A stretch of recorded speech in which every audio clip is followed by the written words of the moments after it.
On August 18, 1920, the 19th Amendment to the United States Constitution was finally ratified, empowering all American women and officially stating for the first time that they, like men, deserve all the rights and responsibilities of citizenship. The fight for the right to vote began nearly 100 years before and involved decades of activists and supporters utilizing the power of their voice to guarantee that future generations of women would be heard. Continuing in the same spirit, American female artists of all mediums have spoken up and out on significant cultural issues, personal triumphs, tragedies, and the experience of the human condition. Through their creative expression, these artists utilize emotions, talent, personal experiences, and strong points of view that impact the viewer, invoking empathy, understanding, and at times change. On August 18th, 2020, the Mulberry Cultural Center, in partnership with Art Crawl Inc., created a virtual gallery of 19 pieces created by female artists in response to the concept of her voice, be it politically, culturally, or personally. A few of the featured artists were gracious enough to virtually join me for interviews to further explain their work. I invite you to listen and enjoy the artists of Her Voice. Art has been a part of my life literally since I was able to walk and hold a pencil. So like way early on, my mother would just constantly keep like a notepad and a pen in her purse anytime we'd go places, and that was my form of entertainment.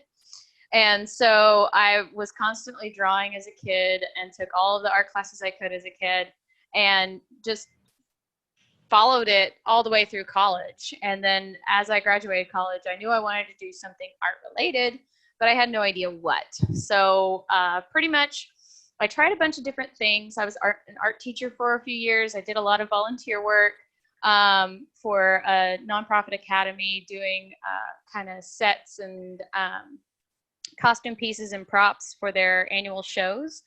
I've always had a background in theater, so I thought that would be a good combination of what I liked to do. But I never really settled on a kind of art career. So after a few years, I discovered the world of special effects, makeup and prosthetics and things like that. And I thought, okay, with my kind of theatrical background and my love of sculpture mainly and all these other things, that seems like perfect route for me. So I ended up going back to school for just like an associate's degree, basically a trade program to do special effects makeup. And this was in 2015. And I was thinking, this is going to launch me onto my dream career path. I'm going to be golden. And I went through school and loved everything that I learned from it, and ended up taking a job in scenic design, which was going to be building things for the theme parks down here in Orlando. And I thought that was going to be fantastic. Well, it ended up not being quite what I expected. And it's mainly that the company I was working for was just not the right fit for me. So I ended up leaving the company earlier this year, and I was actually going to get a job working at Universal Studios directly when all of the coronavirus pandemic shut down. My husband and I had been talking about moving toward this path where I become a full-time artist for years now, because anytime I kept chasing these jobs, I was still doing all my freelance work on the side. I was still doing my own stuff on the side. And I would be most passionate about those side projects that he was in a position where he was able to continue working this entire time. So he and I decided, we're like, well, maybe now is the best time to really go for it. So I would say I became a full-time artist by accident. My brain immediately went to a lot of the issues I've personally had basically in my workspace, because as I just said, I've chased all these different kinds of career paths for quite a while. And the last several years, I was a female working in a very male-centric dominated, it actually felt as if I had no voice just because I was a woman. And I wasn't the only person that felt that way. It was really kind of an interesting situation because I ended up working in a shop with a couple other women as well. We were just kind of this little group inside this completely male dominated department. And we were probably the most efficient out of all of them. And we still didn't get any respect just because they didn't take us seriously whatsoever. So hearing the theme, her voice, yes, the political side to it, I really want people to understand that, you know, if we want change, we need to be in charge of it. We really need to take action towards that. But B, like the female voice particularly, I wanted to just express that it is stronger than you think.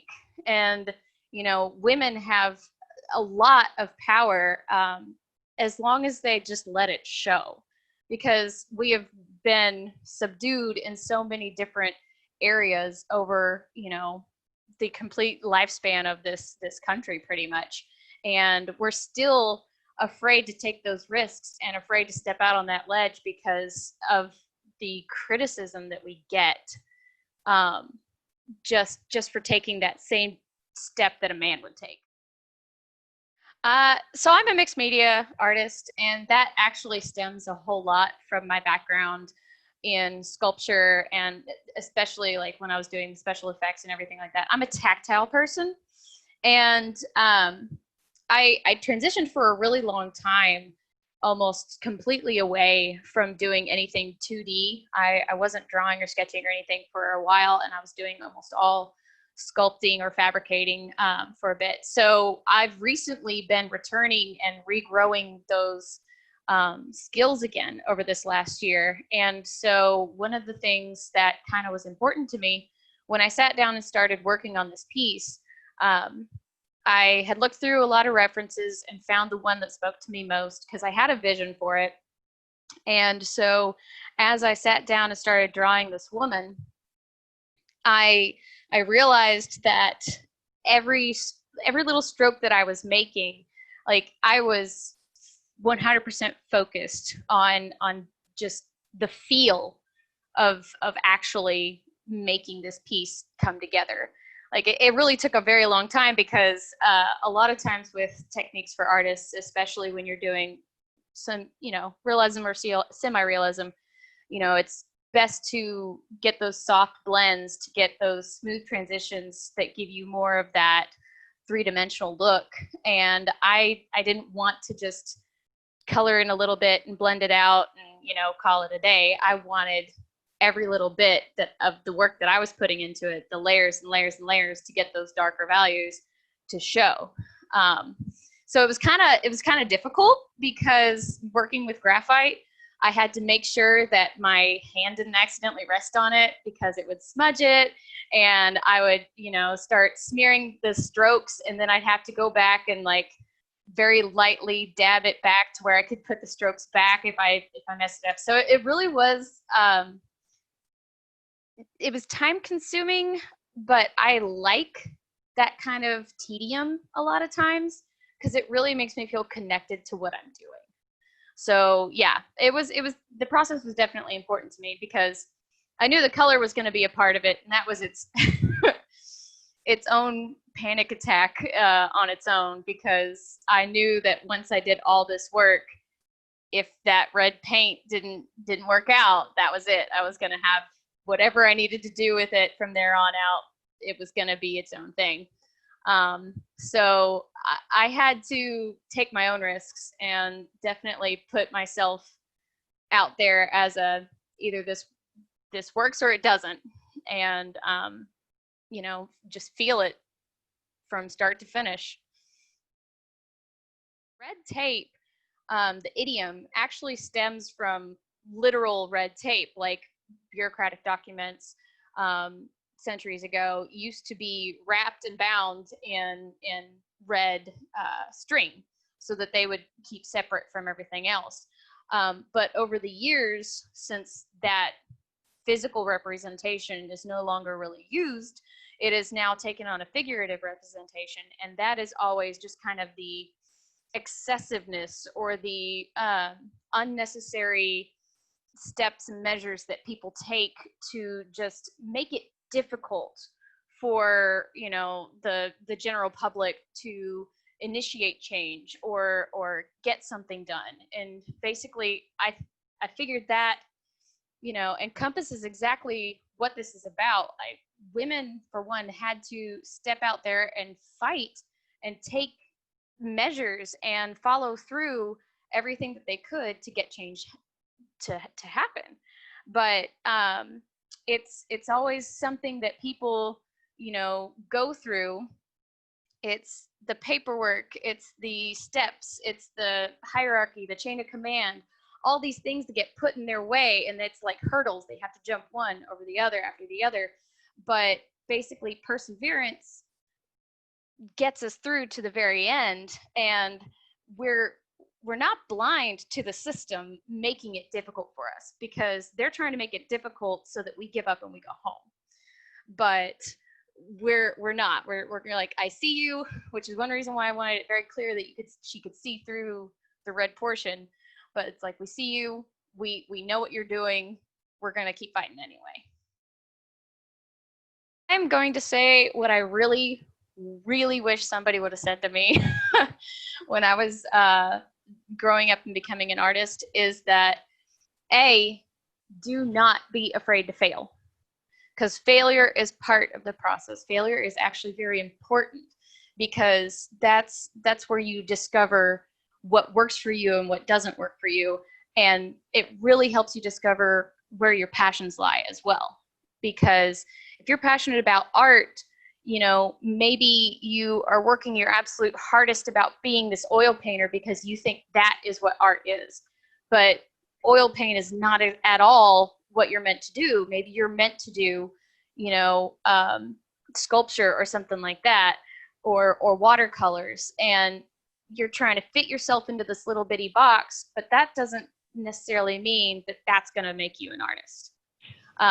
And I really wish somebody would have told me that because I definitely tried to force myself into a little bitty box for so long, until I discovered, no, all this other stuff that I'm doing, that's art too, and that matters. And I was so afraid to put all that other stuff out there, and I was so afraid to show the, you know, process of working into, you know, bigger and better things, because it's basically a mountain of failure, and all you see is the peak where the good stuff is. But it's all the other stuff that leads up to that peak that's also very important. And then the second thing is pretty much that everything within you is a gift to give. And as long as you're giving it to the world, it's going to be the right thing for you to do. Because don't hide it. It's all treasures, and it's all meant to be there, and you're meant to give it to the world. And you'll only find the real passion, the real happiness, once you start giving that. I do pretty much all of my artwork under the brand name Soul Speak Studios. It actually stemmed from a previous performing dance group that I founded back in my hometown. And unfortunately, we all moved away. And so the performance group ceased to exist, but the name still meant a lot to me. So I kept it for my own brand of artwork. And I have soulspeakstudios.com for my website. And I am on Instagram as well under soulspeakstudios_ or soulspeak_studios. And then the same name for Facebook. I sort of have a Twitter. I don't get on there very much, but if you want to find me on Twitter, it's actually Soulspeak Art on Twitter.